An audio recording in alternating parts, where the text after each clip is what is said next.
દૈનિક બાઇબલના વાંચનો.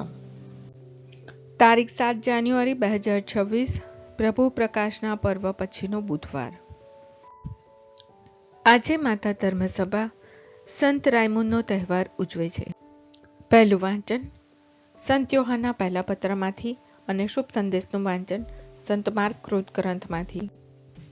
પહેલું વાંચન સંત યોહાનના પહેલા પત્રમાંથી, અધ્યાય 4, કલમ 11-18.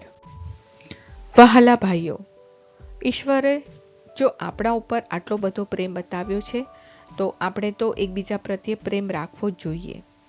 કોઈએ કદી ઈશ્વરને નજરો નજર જોયો નથી, પણ જો આપણે એકબીજા પ્રત્યે પ્રેમ રાખીએ તો ઈશ્વર આપણામાં વાસો કરે અને તેનો પ્રેમ આપણામાં પૂર્ણતાને પામે.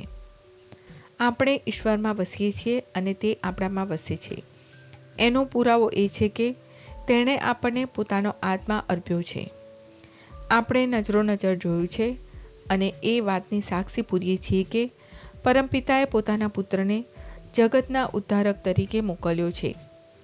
જે કોઈ એમ સ્વીકારે છે કે ઈસુ ઈશ્વરના પુત્ર છે, તેનામાં ઈશ્વર વસે છે અને તે ઈશ્વરમાં વસે છે. આપણને ઈશ્વરના આપણા પ્રત્યેના પ્રેમની ખાતરી થઈ છે અને એના ઉપર આપણી શ્રદ્ધા છે. ઈશ્વર પ્રેમ સ્વરૂપ છે અને જે કોઈ પ્રેમમાં વસે છે તે ઈશ્વરમાં વસે છે અને ઈશ્વર તેનામાં વસે છે.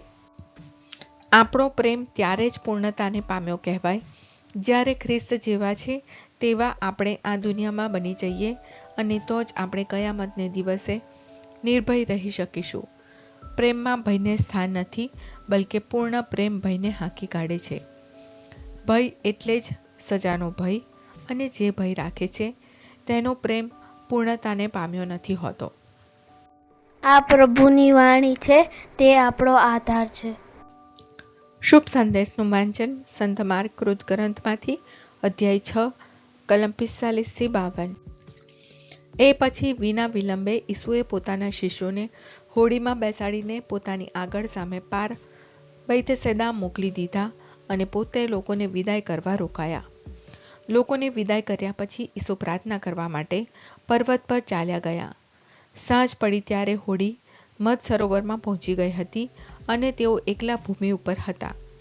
પવન સામો હતો એટલે શિષ્યોને હલ્લેસા મારતા ઘણી મહેનત પડતી હતી.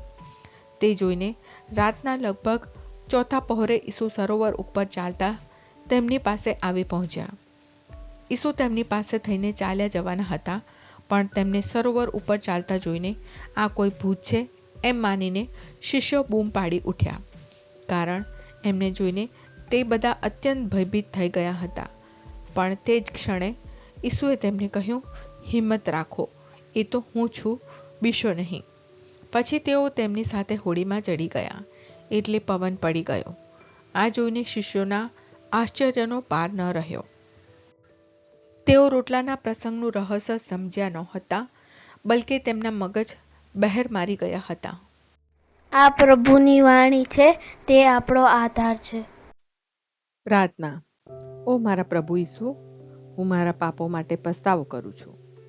મારા પાપો માફ કરો. મારા હૃદયમાં આવો. હું તમને મારા પ્રભુ અને તારણહાર બનાવીશ. આમેન. પ્રભુ તમને સુખી રાખો અને તમારી સંભાળ રાખો. પ્રભુની તમારા ઉપર કૃપા દ્રષ્ટિ અને મહેરબાની હો. પ્રભુની તમારા ઉપર પ્રસન્નતા હો અને તે તમને શાંતિ બક્ષો.